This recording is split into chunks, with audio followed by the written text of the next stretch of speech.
Welcome to Focus on Business, a podcast show for photographers with me, your host, Jane Goodrich.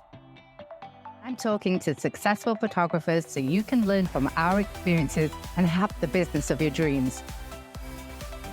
So join us and let's focus on business.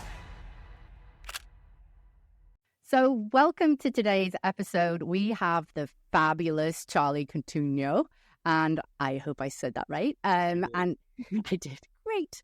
I am so happy that you're here. And if you don't know about Charlie, he's a fantastic headshot photographer. If you're watching on YouTube, you can see his shots behind me, but if not, you'll definitely have to check it out. And I'm just so excited for you to hear all of his experience and to help you run your business. So welcome, Charlie. Thanks. It's great to be here. Looking forward to this. Yeah. So tell us a little bit about yourself and what type of photography you do. All right. Well, I'm originally from Boston and spent 15 years between New York, London, and LA working as a freelance photographer, but also as a musician, touring, recording, an actor, and audio engineer. But photography was always something I had going on one way or the other professionally. I started photographing professionally in 1978 and I was 17. And my first professional job was photographing the band Queen in concert. Wow, that's cool. Pretty awesome. Over the time, I kind of went into doing families, seniors, did a lot of work in the autism community, creating portraits and things. And then I moved into commercial, and almost 6 years ago, I decided to start making a move into headshot photography due to a couple of reasons and circumstances. And I've been doing headshots primarily now for about 2.5 years.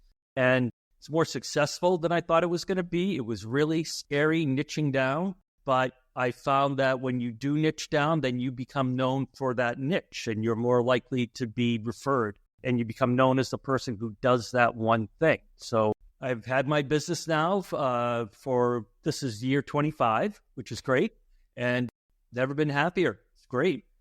That's awesome. I like to hear that evolution. Been doing it 25 years, but only in the last 2.5 you've actually niched down. And I think we always are continuously evolving or finding things to actually sustain you as a business, but also to keep your inspiration going. But I want to ask you, apart from that's fantastic that you photographed Queen, jealous, I won't sing any of their songs because everyone will tune out. Why photography? What made you think, oh, wow, I'm going to do this as a business, or I like photography? I think a lot of people have this story, especially, growing up when there was no digital, when there was film. And my dad was in Korea during the Korean War. He had a 2-week leave, went to Japan and bought all the photography equipment.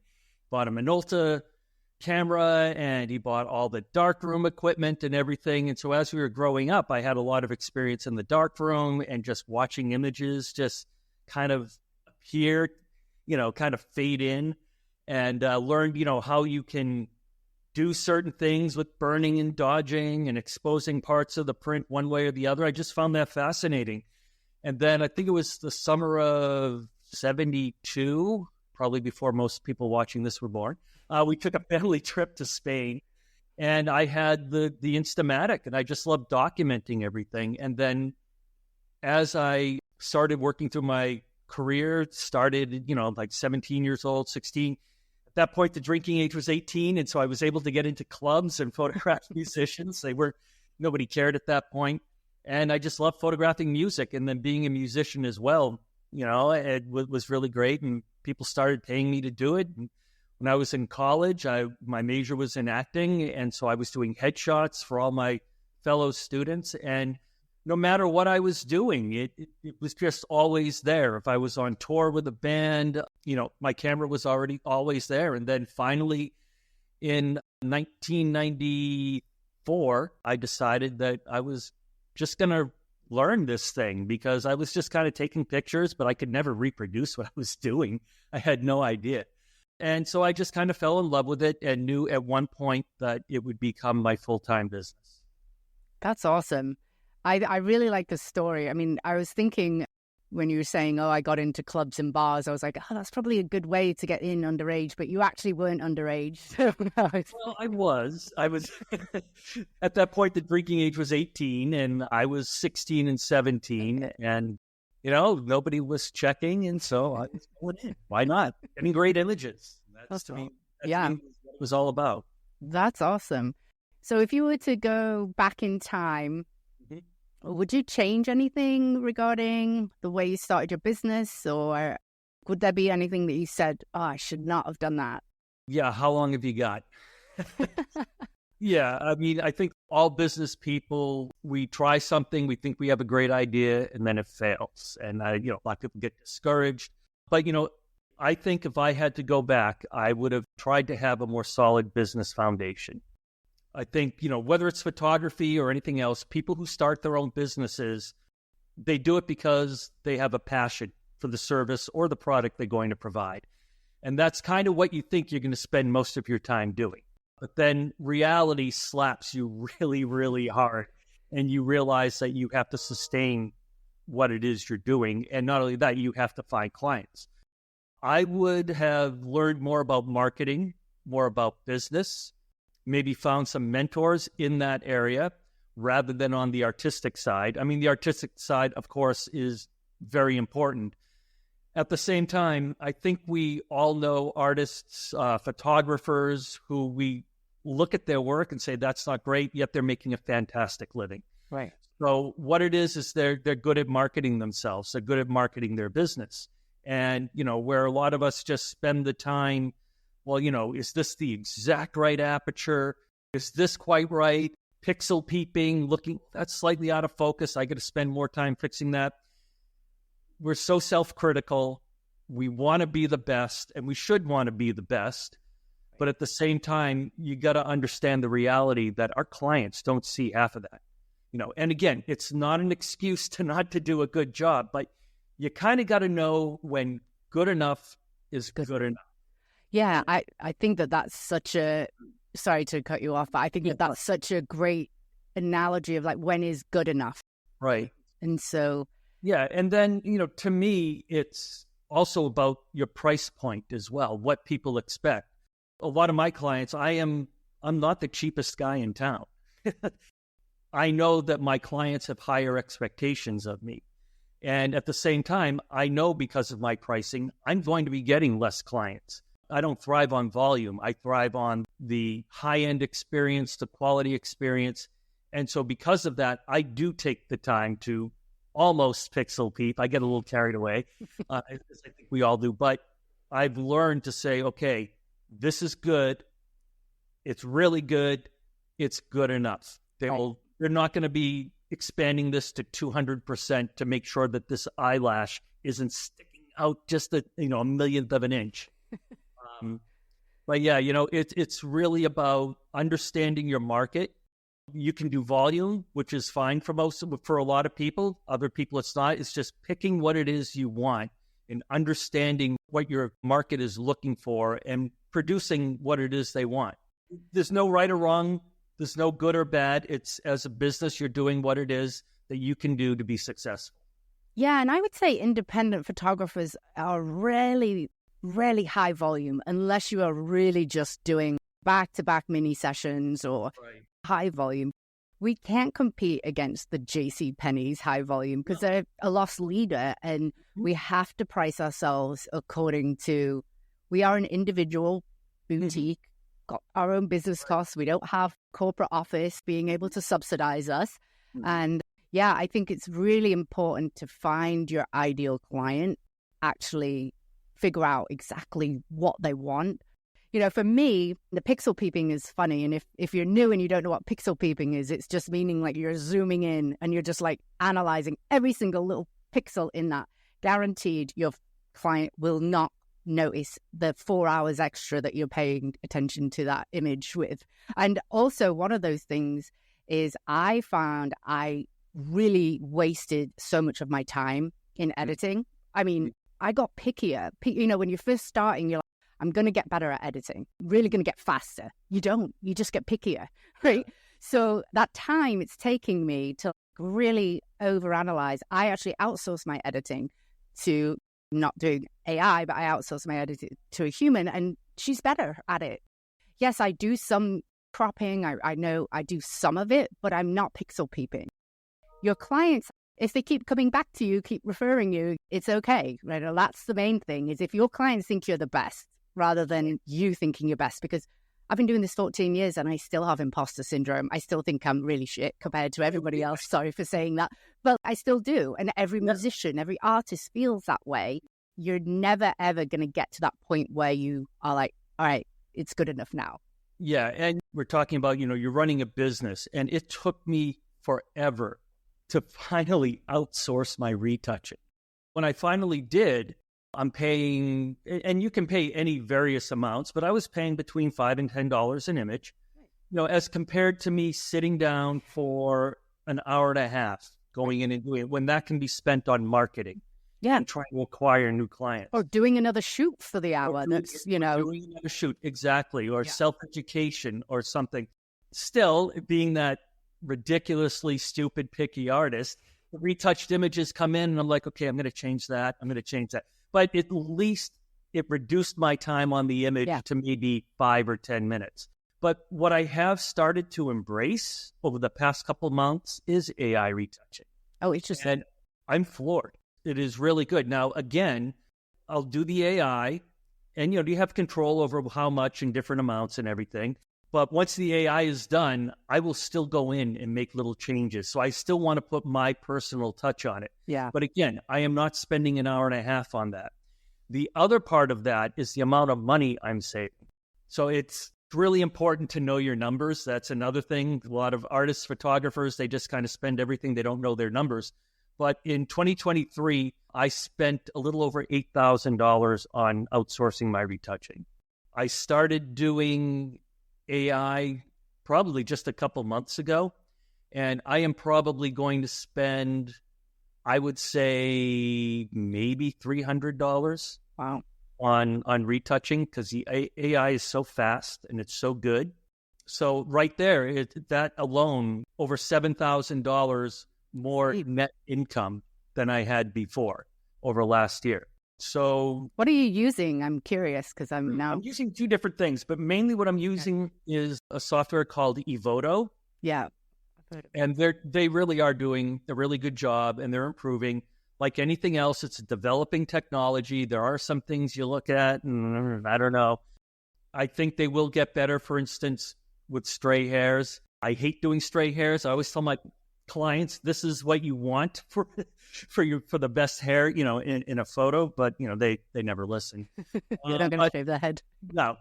I had a client in the other day, and she just had a lot of stray hair, and I found that it more like fades it out in a lot of instances rather than just completely getting rid of it. And I don't want to get rid of all of it. I want it to look natural. But I was just noticing it was a little dark up around here, and I just thought, you know what, this I'm doing myself. Yeah. And it was well worth it. What it is great at was also getting rid of the stray hairs within the hair. So getting rid of some of those. Well, because, looking at my hair, it's very stray hair right now. Yeah, because, it sometimes can have distracting patterns, hairs going here, or, if somebody has like a big stray hair coming in, the eye will go to that. I mean, I don't get rid of all of it, but enough to make a difference. AI is coming a long way. I think it's a money-saving tool. It's a time-saving tool. I haven't sent out a single image for retouching to my retoucher in 3 months now. I'm glad to hear it. I might have to take a look at that. I've sort of been a bit scared, but I think it's one of the... The beauty of it is that it is not expensive. Right. You download the software is free, and you pay for processing each image, and it's about 4.6 cents per image. Yeah. Wow. So it's worth it. That is worth it. You're in Seattle, Washington, right? I'm going to give you a question. Are you going to move back to Boston because you're going to support the Red Sox, right? Yes. Just kidding. Good. I'm a Red Sox fan, but we'll talk about that later. If you had to move back to Boston, what would be the first thing that you did to ensure a seamless transition for your business? Well, number one, I wouldn't move back to Boston. Love the city. Grew up there. It's great. All right, well, go to Hawaii then or somewhere. Yeah, or for me, it would probably be New York. Okay, New York. But regardless, I wouldn't just move there cold. I would start marketing at least 3 months before I was making the move, just to start making connections. I do a lot of work on LinkedIn. I get a good number of my clients from LinkedIn. So I would start making connections with my target audience. And so for me, it's mostly business people. And that's why I choose LinkedIn. So I get on LinkedIn and I would look for executives in the New York City area. I would look for administrative assistants in the New York City area, and probably actors as well. I mean, where are you going to find more actors and actresses than in New York LA, City? maybe. Yeah, exactly. Yeah. And I lived in both, and that would be great. But I would just really start making those connections, posting a lot of my stuff, maybe doing some direct messages to some of those people, letting them know. Because I also do corporate work as well, which I'm trying to do more of, because when you get a corporate job, I have something called, a new hire program. I document all my settings for each business I work with. They have new people, they come in, and everything is on brand. So I'd be marketing to a lot of different corporations and companies. Hopefully, maybe I have something lined up by the time I get to the new city. But if not, I've at least got to jump on some people, some leads, a potential client base that I can start to work with. I love that. I think, one, you've really narrowed down your ideal client, where they are. You know that they're on LinkedIn, and you know what type of job they're doing and who's your ideal client.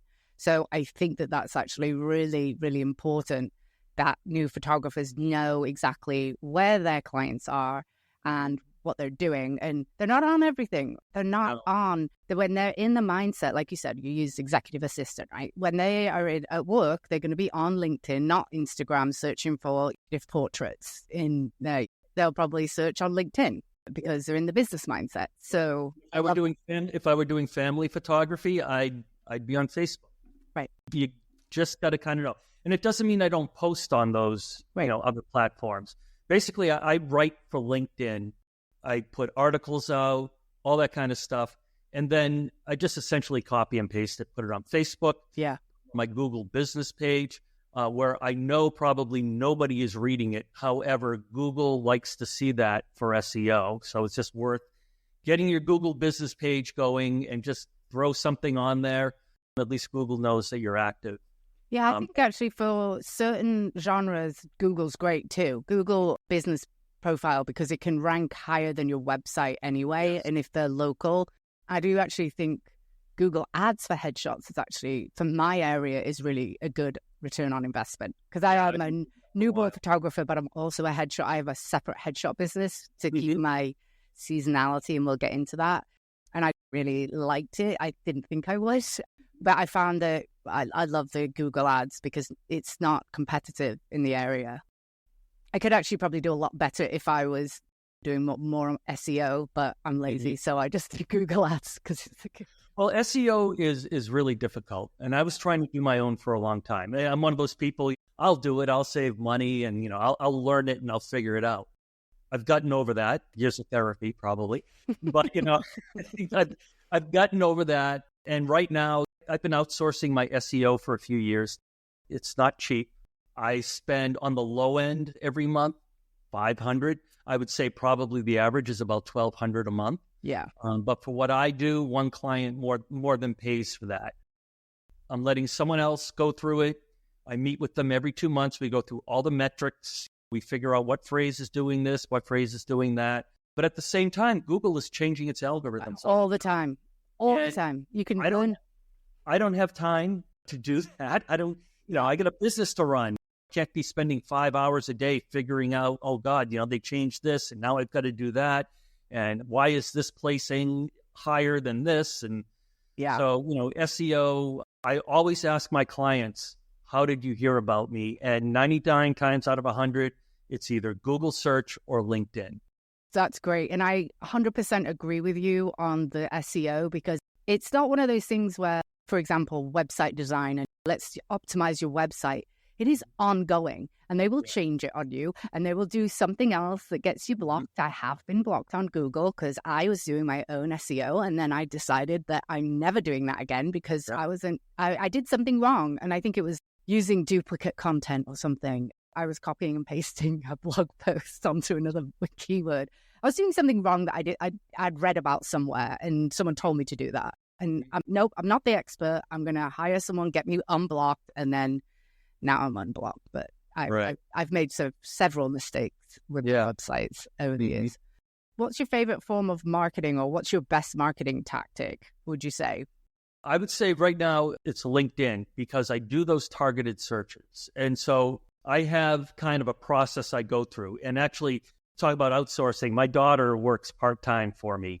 She's 29. Her and her husband live, I don't know, a couple hours away. But again, I outsource this. And so, like I mentioned before, I have my target client, and I have a bunch of saved searches on LinkedIn. And when you do the premium, which I pay for, not only can you make more connection requests every month, but you can do searches and save those searches. And then every week you get updates.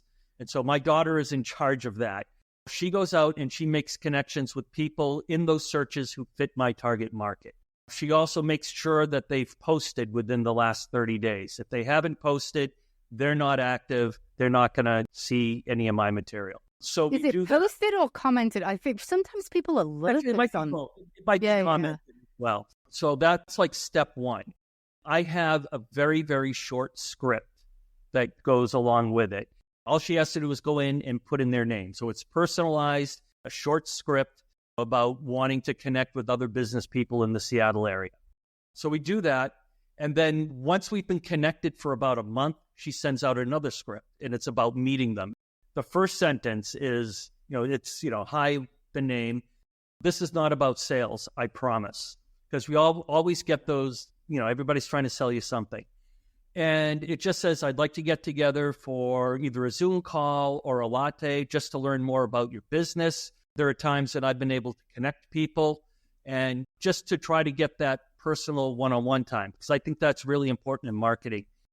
Social media is great, but there's nothing like face-to-face. Whether it's on a Zoom, it's even better in person.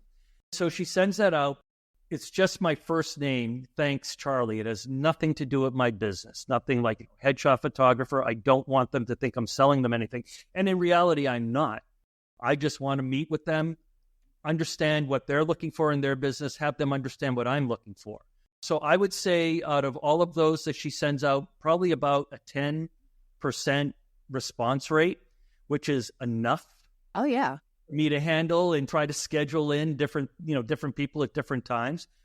And I just, we'll meet and we'll talk about business. I always let them do all the talking. When they do all the talking, you're a great conversationalist. But, I'm more interested in what they do. And then they will ask me, and we'll talk about a few things. And every once in a while, someone will say, hey, you know what? I do need a headshot, or my company needs a headshot. Send me more information. Or I've had people say, hey, I've never been in a photography studio before. I'd really like to come by and meet you in your studio. I'm like, all right. And they come in and they see it and they ask me, what does this do? And how do you do this and that? And the next thing you know, they're like, well, do you have an opening next week? So again, it's not my primary mission to sell them on anything. I'm more invested in the long term. Maybe they refer somebody to me and I can refer somebody to them, and that makes me more valuable to them as well. It's about the relationship. It's about letting them know what I'm doing, what I'm looking for, and understanding what they're doing and looking for. So to me, using LinkedIn for that, or even I try to do a live networking event at least once a week. And so that FaceTime is extremely valuable. Maybe not immediately, but if you keep those relationships going in the long term, they're going to pay off one way or the other. I think that's so key nowadays. Photographers, when you first start, I know when I started back in the day, it was a lot on relationships because, there was a Facebook page, I think, when I started, and there was your website, but you had to get out there and make relationships or make connections of people that could refer you. Yes, you can do Google ads, but there's only so much you could do. And I think the reliance on social media, the ROI doesn't pay off as much. Right. LinkedIn, I think it's a little different because it's less social. It's more people are on there, and especially for headshots. But let's say 20 hours a week doing reels on Instagram. You would be much better off paying somebody to do those for you and going out and meeting with people and finding those people that are in the networking groups or going into a local business that also serves your target audience. Right. Newborn photographer, go into the prenatal yoga studio and meet with them. Or there's a ton of mothers groups for new babies. Yeah. Right. You just do a little presentation for them. And I do see a swing back because I think especially Meta right now is the reach is getting really poor for people to get business from it. Before you could be, all right, I'm searching and I'm getting more business, and it's not working as well. So I think the in-person relationships, how do you find the meetups, or how is it through your, there's a few different places, like through your chamber, through... Right. I use Eventbrite and Meetup. Okay. And I find a lot of things in that. And some of them are recurring. Okay. Which is great. And so there's actually 2 recently where they meet in person once a month, the last Wednesday of every month or the first Monday. And I have it on my calendar as not busy. So if somebody books with me, I'm going to take the booking as opposed to going to a networking thing. But it's there. And if I'm available and I can go, I will go. The more you go, the more you cement those relationships, and then the more likely you are. I mean, it's marketing and business is a long game. Anything that typically is a hit right away becomes like a one-hit wonder because you're like, oh, this is easy. I don't have to do anything. It's my first 2 months in business. And look, I've got 20 people coming to me. Well, those 20 people, chances are they are people you know. And then maybe, okay, they get their friends to come in, which is great. But after a couple of months, that dries up. And then now you're faced with the reality. You're like, oh my God, what did I do wrong? Why am I not successful now? And it is a long game. So getting out there and meeting those people, going on Eventbrite, going on Meetup. It's not only that. Again, for me, my target market is mainly business people. So Amazon is just a couple blocks away. And a lot of times they have networking events for people in the tech industry looking for new jobs. Oh, well, if they're looking for new jobs, they might need a headshot. Need a new headshot. They want to look better on LinkedIn. And so I will go there. I did spend some time working at Microsoft as my family was growing up. My kids needed insurance and all that kind of stuff. So I have a good technical background as well. So I can speak the tech speak with them. They may say, well, you're looking for a job? No, not from this. I'll never work for a corporation again. I can help you because you need to stand out. If you're looking for a job, don't use a selfie. Don't cut yourself out of a group photo. Let's make it look professional. People want to see your eyes. They want to see that you're dressed industry appropriate. Here's my information. I have a headshot guide that I put together that talks about how I do it and why it's important to have a professional headshot. And I have testimonials in there from clients and all sorts of things. I have one version with my pricing, one version without, depending on where I think it's appropriate to put it. I will just say, hey, let me send you my headshot guide. Has all the information, has links for a consultation, has links to book, link to my website. Just check it out.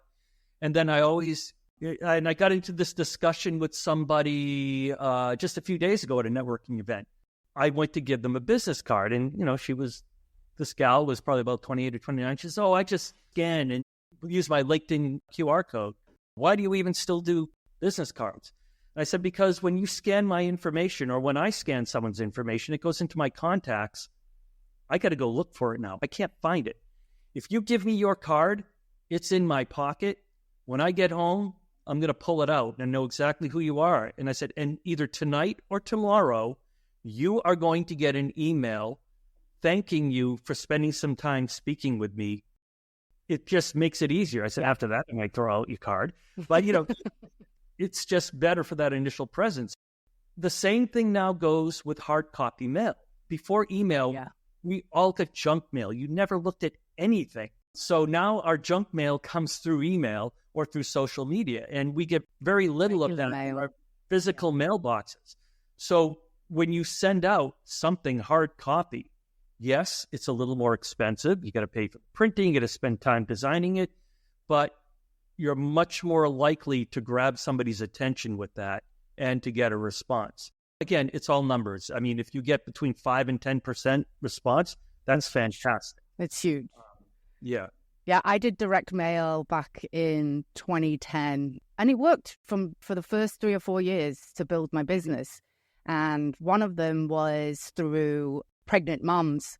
I would get a list of people that you could send direct mail to. I remember I would have these postcards and I would just be handwriting them for every month. I would get the list and I handwrite them. And I got a lot of business from them. And so my return on investment was great. Then those people became my brand advocates. So sometimes you need to figure out who is going to be your brand advocate. What would you tell somebody if they're really afraid that I'm not a people person, I'm not going to be able to meet somebody in person? What would you say? Introversion can be really, really tough. It depends on what you want to do. If you're really set on conquering it, I would say go take a improvisational comedy or improvisational acting class, because you're given a scenario and you have to think on your feet. I think a lot of it too, because I used to feel this way, and it never totally feels you, but you just kind of think that if you're going to reach out to somebody, they don't want to hear about anything that you have to say, that you're going to be imposing on them, you're going to be wasting their time, and you're just going to feel worse for doing it, so why do it? I would start taking the little steps just about telling people about what you do. Go to one of these networking events. Still to this day, if I go to one, and depending on how it's set up, if everybody's sitting at a table, it's pretty easy. If it's like at a bar or something like that, and you have to kind of like go up to somebody and introduce yourself, it can feel kind of creepy. Yeah. Especially if you're approaching someone of the opposite sex, you're afraid to think, they're trying to pick me up, or saying whatever. It doesn't matter. But the thing is, you just got to get across that first hurdle and understand that those people, they actually feel the same way you do. Yes. Even if they are successful, they're not just sitting back and getting business. We can all say, hey, I'm a success, my business is a success, and it very well could be. But we all have our ups and downs. We all have our seasons. You're at a networking event, they want to do the same thing you want to do. Yeah. So it's really, a lot of it is understanding that the people you want to connect with are also looking for people to connect with. And a lot of times they are relieved when you go up to them rather than them going up to you. It's a difficult mindset to shift, but just get out there and do it. I used to be so introverted. It was crazy. Now people, well, as you can tell, people can't shut me up. It's I think I'm an extroverted introvert. I think I appear extrovert, but then I want to go home and not speak to anyone for about 10 hours. So I love the improv class. I think that is such a good tip to help somebody have the confidence. I absolutely, I'm trying to not say I hate, because I don't feel comfortable in networking events. Right. One thing that I do is, if I can take a friend, another business owner, come on, we both need to do it. Take a friend. You've been needing to spend time with them. Do it at a networking event and make a game out of it. Like I've done it with my friend. She has a music studio, and I'll, okay, you talk to 3 people, I talk to 3 people, and we're not allowed to talk to each other until we do that. I'm not allowed. This is why we're here. And so that actually works, because I'm a child and I need motivation. Yeah. But also I say to myself, what I've worked recently is saying, it's making business friends. Yeah. It's not networking, because for some reason that word in my head gets stuck. And I'm like, no, I'm going to go see my business friends. I'm going to make some business friends. Because we're in such an environment where we're by ourselves, it's quite lonely, and other small businesses feel the same way. Sometimes it's nice to have a good old vent about some client. Just kidding. Yeah. Like, is it slow for you? Are you seeing the economy tank? Or like, people are spending and like crazy. And you're like, okay, well, it must be me and what I'm doing. Same thing with other photographers too. Make friends with other photographers. Absolutely. And actually, that was one thing I was going to jump in with 2 things on that. Other photographers, don't consider them competition, because they can help you. You can learn from them. And most people, except those who aren't very kind, are willing to share. Yep. I mean, when you get down to it, typically there is enough work for everyone out there. It's a matter of identifying who they are. Even become friends with photographers who do the exact same thing you do. I'm friends with a couple of headshot photographers here who are incredible. They're fantastic. But we will share business ideas with each other. And the other thing is, if either I'm sick or I've got too many people booked in a day, or I've already got somebody booked. Somebody says, well, this is the only day I can do it. Well, then I can refer to them, and say, hey, Tom, here's someone. They're a great photographer. I've worked with them. I know them. They shoot pretty much in the same style I do. And I'm sure if you request something, they'll be able to do it. Yeah. And then it's like networking. That will come back to you at some point, because if you're feeding them work and they come across a situation where they just can't do a job, they're more likely to send it to you. The second thing I was going to say, and this was really reinforced by my son. He's a jazz saxophonist. He's considered one of the top up-and-coming jazz saxophonists in the country right now. Wow. And he tours and he travels. And actually, he's moving to New York over Labor Day weekend. We're going to miss him. But regardless, there's just something about him. He's humble, but he doesn't mind reaching out to people. And there are some incredibly famous saxophone players that he likes to meet. So he was back in New York a couple months ago to do some sessions. And he just decided before he went, he was just going to send an email to this jazz saxophonist. The guy's in his 80s. He's done all sorts of funk, jazz. He's been thousands of albums. He said, I'm just going to write him an email and see what happens. And so he wrote an email, and the guy said back, and my son offered to buy him lunch. And the guy said, no, just come over to my apartment for lunch down in the village. The guy had a catered lunch there for him, spent 3 hours just chatting, talking about different things. And, this guy actually said, hey, bring your horn. I'll give you a lesson. Don't worry about it. Wow. You just mentioned it's a lonely business sometimes. Yeah. And people who you think, well, they'll never talk to me, they're too famous, they're in a lonely business too. Yeah. And even back in college, a friend of mine who wrote musicals, and we did a lot of work together. And I remember one day we were walking to the train to go into the city, into New York. He said, well, I wrote a letter to Stephen Sondheim. Oh, okay. Well, he said, I don't know if he'll ever get back to me. Stephen Sondheim did get back to him and mentored him. Wow. And this is the guy who wrote the musical Rent. So reaching out to people that you think are just kind of out of your sphere, they're not. And I've done the same thing with other photographers. I've worked with some really fantastic photographers. Some of them are known, some aren't, but most people are willing to share. And I think you should be willing to share as well.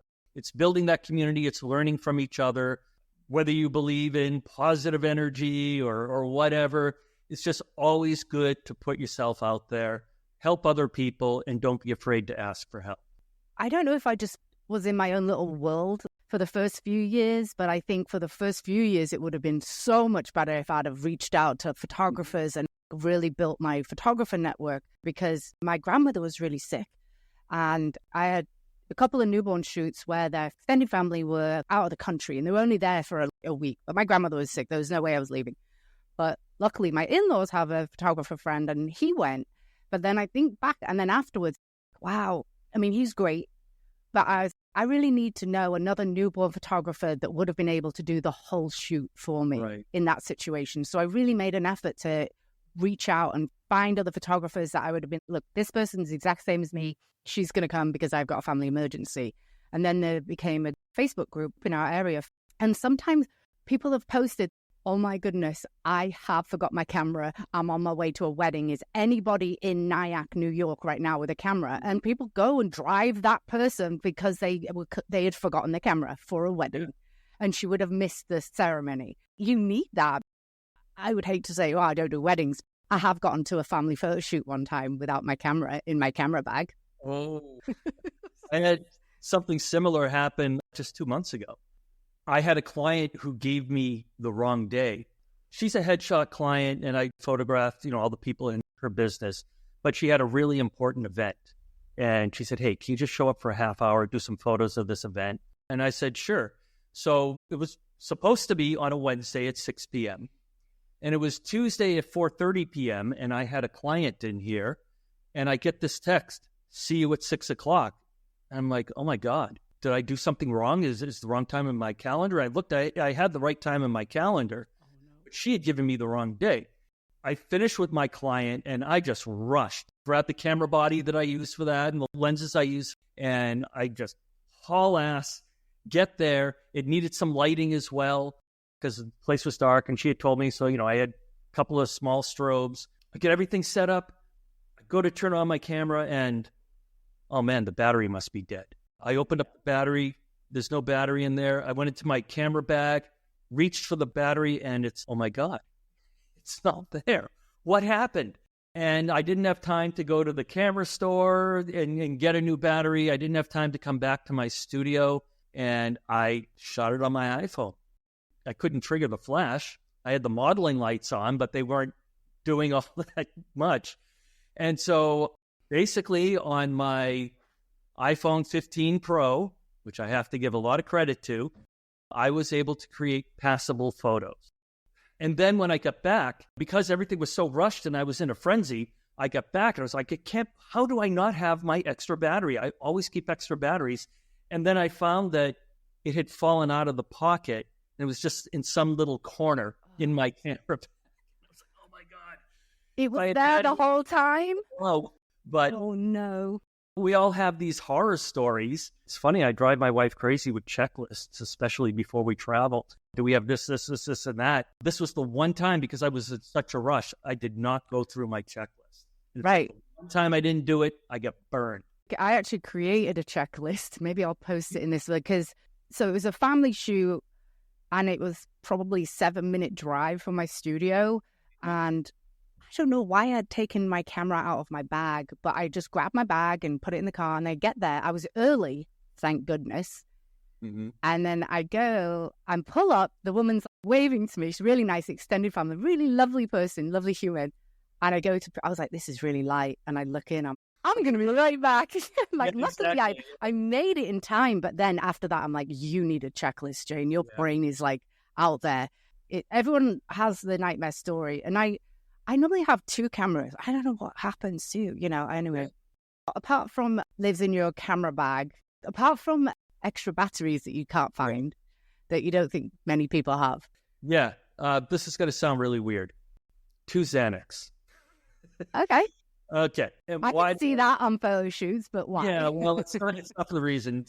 The reason why I shifted and niched to headshot photography is I was diagnosed with this thing called Meniere's disease. Oh, I know about it, yeah. Oh, that's very. When I first got it, I thought it was a head cold. My right ear just started to feel blocked. And I had just gone down to San Francisco to pick up my son from college, and he had been sick all semester, so I just figured I was getting sick. But I never got sick, and my hearing was still blocked and messed up, and I thought, maybe I got impacted earwax. I got one of those things, and that didn't work. So I went to the doctor. And he said, well, I think you've got this thing called Meniere's disease. And what happens is, for no known reason, fluid builds up in your ear. It causes intermittent hearing loss.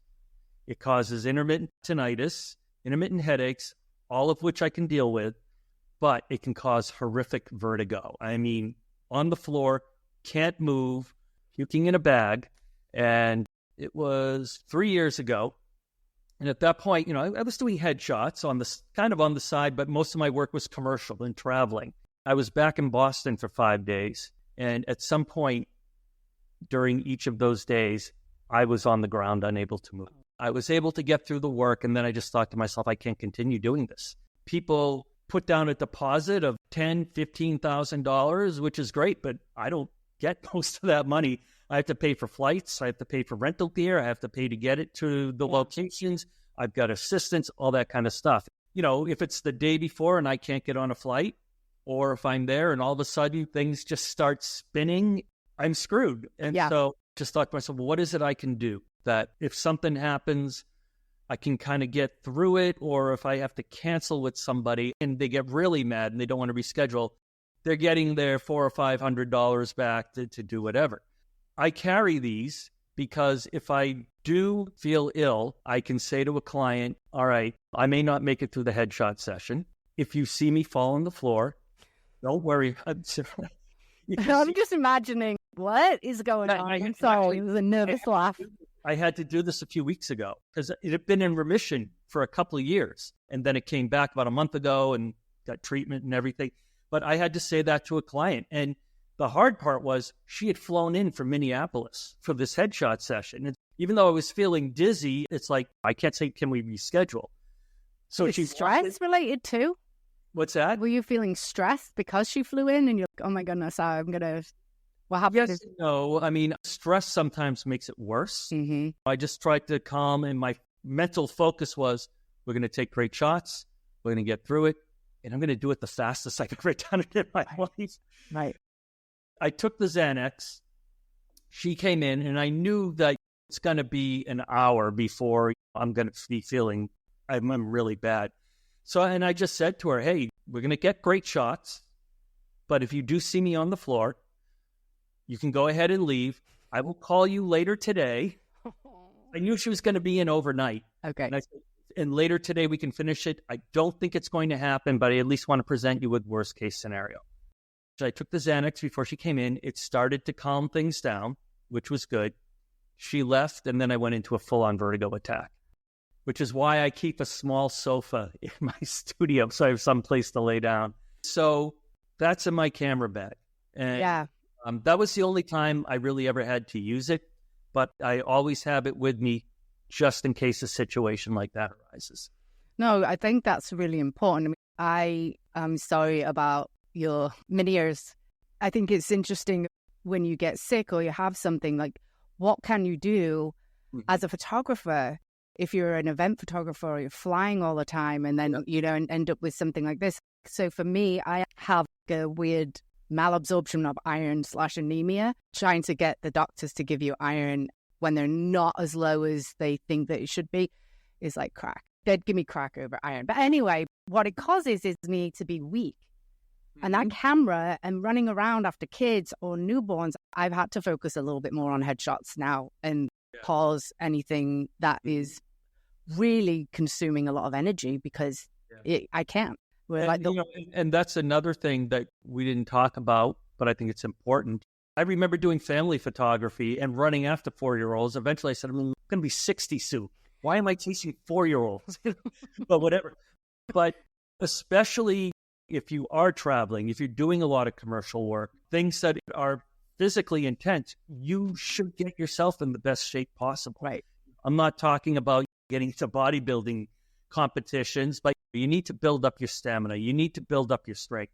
And then that also goes back to knowing people in your industry, because I came close that day to calling that friend of mine who's a headshot photographer and saying, hey, I need you to take this client. You can just come to my studio and use all my stuff. I came close. The only thing that stopped me was knowing that she flew in specifically for me to take her shots. I didn't want to hand her off to somebody else if she made the investment to get here. But that's another reason why you should be connected with other people who, who do the same work you do. And if you travel, become connected with other people in those communities that you travel to. I mean, I know some photographers, they work in Seattle and LA. Well, get to know people in both areas because you just never know what's going to happen. And case in point, 7 years ago, it was a Saturday morning. My wife and I decided to run to Starbucks for 20 minutes. We had a new puppy. We decided to bring the puppy.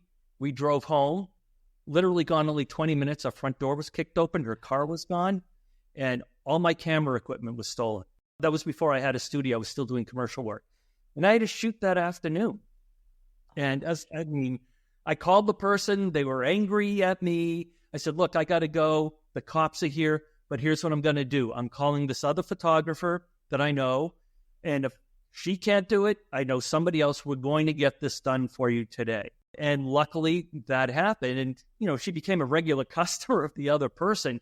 But at the same time, at least I didn't leave her in the lurch. Yeah. I didn't leave her stranded. Yeah, health. Yeah, a conflict in business. But you just never know when something crazy is going to happen, totally unexpected. That's where the value of getting out there and knowing people in your industry. Don't consider them competition. Consider them support. Right. Because they will be support in a number of ways. And if it gets down to an emergency like that, whether it's health, whether it's you just get everything ripped off that you make a living doing, that you count on, you need to have those connections. Car breaks down or you're stuck in traffic. Stuff happens. It's life, you just never know. This has been absolutely amazing, Charlie. You have so many nuggets of information. If you were to leave one tip for a photographer that's just starting out, what would you tell them? Say, instead of being a saxophonist, what would you tell your son? No. Went to business and don't do anything to do with art. It's up and down whenever you're in business for yourself, especially when you're doing something that's artistic. So just be ready for the ups and downs. It's a long game. Stay with it. Even the most successful people will go through a month saying, what happened? Why aren't I meeting my numbers? So just be patient. Understand your costs. Understand what you're actually making, not how much you net. Once you pay your studio rent or whatever, once you pay your web designer, understand your numbers. That's really, really important. And if it means you've got to take a part-time job or drive Uber Eats or whatever, there's nothing wrong with that. There's nothing embarrassing about that. I know plenty of photographers who do that. I've been very lucky. I haven't had to do that. Again, that's the hard work. But first, when I started my business, I was working a full-time job. Get in there and make sure you like it. Because if you don't like it, don't do it. And it may find time to figure out what part of photography you like to do. Yes, it is good to niche. But when you start out, you're probably going to be doing a bunch of things for the first few years. And then you're going to figure out, I don't like running after 4-year-olds for a family photo. Yeah, I did one wedding photo shoot. I did weddings for years, and I just thought, I don't like this. And so figure out what you like. It's going to take time. It's going to be tough. It's going to be ups and downs. You're going to get depressed. You're going to ask yourself why you ever got into this business. What's wrong with me? All of that stuff. It's all normal. Everybody goes through it. It's not necessarily comforting to hear that when you're going through it, but just understand that you're not alone and reach out for the resources that can really help you out. There's more out there than you realize. So stick with it, love what you do, and it will work out. And where can people find you? If you mentor or anything like that, we will put the website in the show notes. But if someone's interested in connecting with you or asking more about LinkedIn or marketing, you can go to ccheadshots.com. Okay, great. Perfect. All right. Thanks so much, Charlie. I really, really appreciate it. Great. This has been fantastic. Great. Thanks for having